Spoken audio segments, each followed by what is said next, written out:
தமிழ்நாட்டில் 2 சம்பவங்கள் மனதை உலுக்கியது.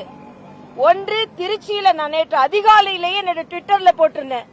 திருச்சியில் ஒரு செவிலியர் மாணவி சிகிச்சை, அரசாங்க மருத்துவமனையில் ஒரு செவிலியர் மாணவிக்கு சிகிச்சை பலன் இல்லாமல் உயிரிழந்தது மிக மிக மனதை உலுக்குவதாக இருந்தது. ஆக அரசாங்க மருத்துவமனைகள் எல்லோருக்கும் நம்பிக்கை உடைய மருத்துவமனைகளாக மாற வேண்டும். அதற்கு போர்க்கால அடிப்படையில் நடவடிக்கை எடுக்க வேண்டும். எல்லாவற்றிற்கும் மேலாக மனதை உலுக்கியது கோவையில 10 வயது மாணவியின் மரணம். இது யாராலும் ஒப்புக்கொள்ள முடியாத ஒன்று. இது அரசாங்கத்துக்கு ஒரு கோரிக்கை வைக்கிறேன், நான் தாய்மார்களுக்கு ஒரு கோரிக்கை வைக்கிறேன்.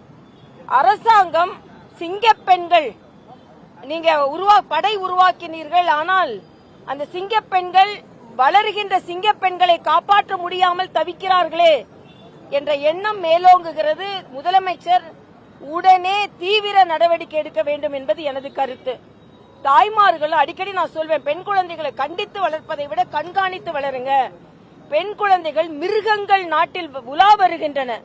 அதனால பெண் குழந்தைகளை நீங்கள் கடைக்கு அனுப்பும் போதும் சரி, வெளியே அனுப்பும் போதும் சரி, சற்று பாதுகாப்பான சூழ்நிலையை உறுதி செய்யுங்கள் என்று நான் தாழ்மையோடு கேட்டுக்கொள்கிறேன்.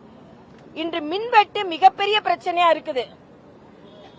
சகோதரர் நிர்மல்குமார் அமைச்சர் அதிகாரிகள் மீது குற்றம் சொல்கிறார். அப்போ அதிகாரிகள் மீது குற்றம் இருந்தால் தீவிர நடவடிக்கை எடுத்து மக்கள் பாதிக்கப்படையாமல் இருக்க வேண்டும் என்பது எனது கருத்து. இன்னொன்று நான் சொல்றேன், நான் ஏற்கனவே அட்மினிஸ்ட்ரேஷன்ல இருந்தனால சொல்றேன். மரியாதைக்குரிய முதலமைச்சர் அவர்கள் ஒரு 10 நாட்களுக்குள்ளே பல பிரச்சனைகளை சந்திப்பதால் ஒரு சர்வ கட்சி தலைவர்களின் கூட்டம் கூட்டி ஒரு ஆரோக்கியமான விவாதம் நடைபெற்றால் பல பிரச்சனைகளுக்கு தீர்வு வரும் என்பது எனது தாழ்மையான கருத்து. நிர்மல்குமார் பேசும்போது என்ன சொல்றாருன்னா, இந்த மின் அவர்கட்டுக்கு ஒரு தனிநபர்களுடைய அலட்சிய போக்கு பின்புலத்துல வேற கட்சியை சார்ந்தவர்கள் இருக்காங்கிற ஒரு விமர்சனத்தை வைக்கிறாரு. கடந்த காலங்களில் இல்லாத பிரச்சனை இப்ப இருக்கிறதுக்கு காரணம் என்னன்னு கேட்கிறாரு. இல்ல, அதுல வந்து முற்றிலுமாக அவர்கள் மீது பழி சொல்லிவிட முடியாது என்றாலும் ஏற்கனவே இருக்கின்ற அதிகாரிகள் ஏறக்குறைய 2000 கோடி டெண்டரை அவங்க வந்து நிறுத்தியிருக்காங்க. இதுல பல அதிகாரிகளுக்கு பங்கு இருக்கலாம்.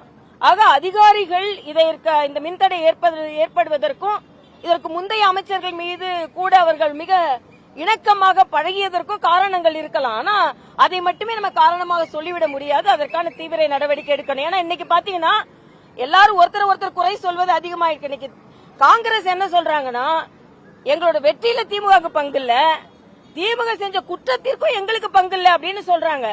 ஆக இவங்க எம்எல்ஏ எடுத்துக்கிட்டாங்க, எம்பி வெற்றி பெற்றுட்டாங்க, அப்புறம் திமுக செய்த குற்றங்களில் எங்களுக்கு பங்கு இல்லைன்னு எப்படி சொல்ல முடியும்?